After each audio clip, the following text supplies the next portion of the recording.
খাদ্য। খাবার না খেলে বাঁচে কীভাবে? আজকে সেটাই ভাবছিলাম, সঙ্গীত আগে না খাদ্য আগে, বাসস্থান আগে না খাবার আগে? সব কিছুর মূলে আমি দেখেছি খাবার আগে। খাদ্য না খেলে জীবন বলতে কিছুই নেই। কিন্তু বাংলাদেশ এমন একটি দেশ, কি বলবো, পুরো পৃথিবী ঘুরে যা দেখলাম, বাংলাদেশ একমাত্র দেশ যে দেশের মধ্যে খাবারটাই ভেজাল।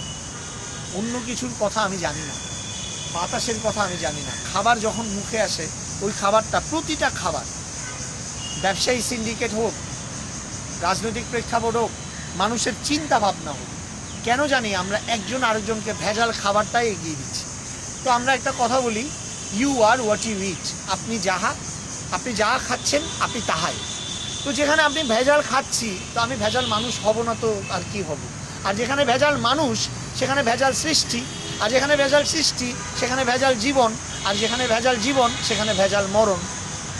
তো এই জায়গাটা থেকে দেশটাকে যদি ভাবি, ভেজাল খাবারটা আগে প্রথমে বন্ধ করতে হবে। তার আগে পর্যন্ত আমি কিছু